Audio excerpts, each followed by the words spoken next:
নমস্কার, মিনা রান্নাঘর। আজকে কি রেসিপি আছে দেখতে থাকুন, ভালো লাগবে। পেঁয়াজ কলিগুলো, পেঁয়াজের এগুলো নিয়ে নিয়েছি। এগুলো আমি ভর্তা বানাবো আজকে। দেখতে থাকুন কিভাবে বানাই। এগুলো আমি সব কেটে নেব। আমার যতটা লাগবে নেব। আমরা 4 জন লোক, রাঁধুনি তো আর খাবে না, খাবো 3 জন। আপনাদের যেরকম মেম্বার সেরকম বুঝে নেবেন, নিয়ে বানিয়ে খেয়ে দেখবেন। দেখতে থাকুন প্রথম থেকে লাস্ট পর্যন্ত।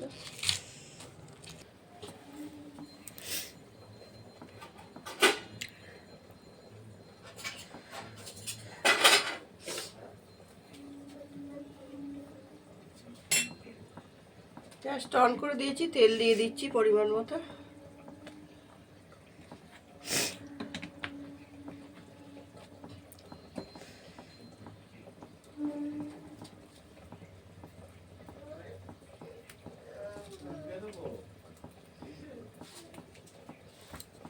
দিয়ে দিলাম 3টে শুকনো লঙ্কা, ভেজে নেব।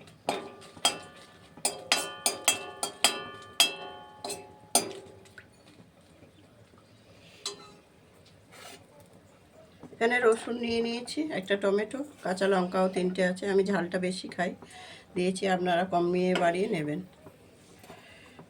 আর এগুলো ধুয়ে নিয়েছি, কেটে ধুয়ে রেডি করে রেখে দিয়েছি।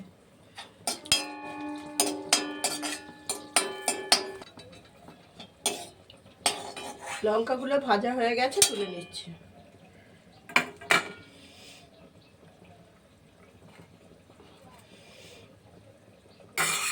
কালো জিরে দিয়ে দিলাম, টমেটো দিয়ে দিলাম, রসুনগুলো দিয়ে দিলাম,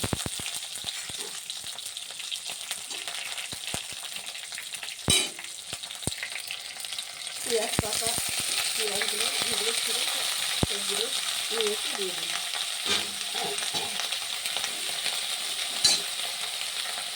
কাঁচা লঙ্কাও দিয়ে দিলাম।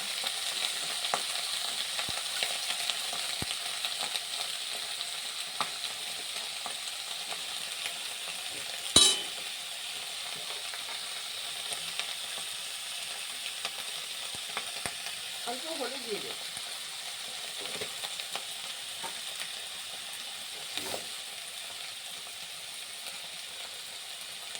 লবণ দিয়ে দিচ্ছি।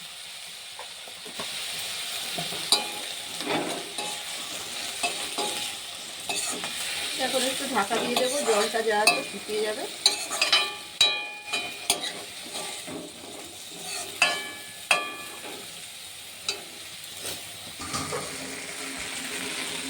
ততক্ষণে আমি লঙ্কাটা করে নেবো লবণ দিয়ে। অতটা লবণ দিয়েছি, সামান্য দিচ্ছি।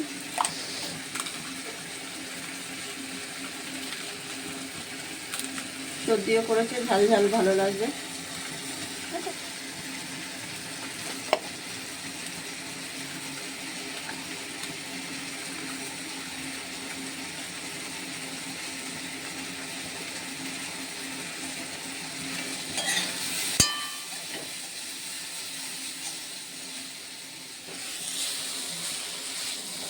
শুকনো হয়ে গেছে, নামিয়ে দেবো। গ্যাসটা বন্ধ করে দিই।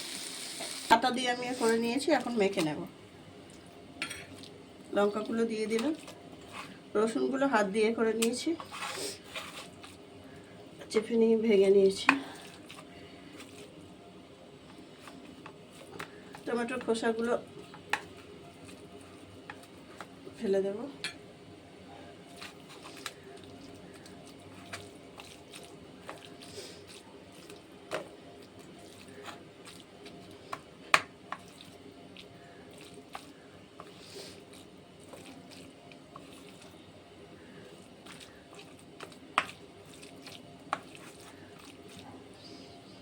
লবণ ঠিকঠাক আছে কি দেখব।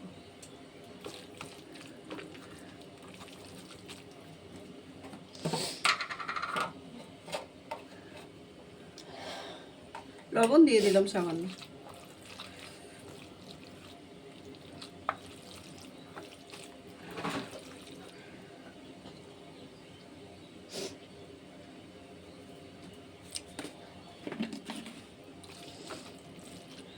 কাঁচা তেল দিয়ে দিচ্ছি।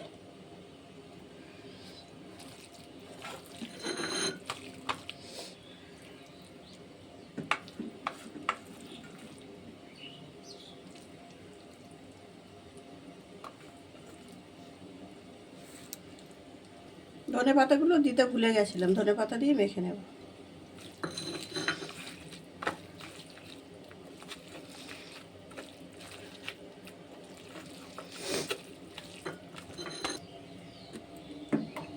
পর্বটা এখানেই শেষ করলাম। আপনারা এরকম বানিয়ে খাবেন, ভালো লাগবে। আর ভালো যদি লাগে লাইক শেয়ার কমেন্ট করবেন। আর ইউটিউব থেকে চ্যানেল থেকে যারা দেখছেন একটা সাবস্ক্রাইব করে দেবেন। আমি একটু অল্প ভাত নিয়েছি, মাখিয়ে খেয়ে দেখবো কত সুন্দর হয়েছে।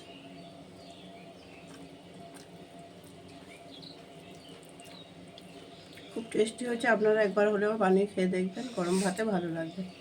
আর সবাই ভালো থাকবেন, দেখা হচ্ছে আগামী পর্বে।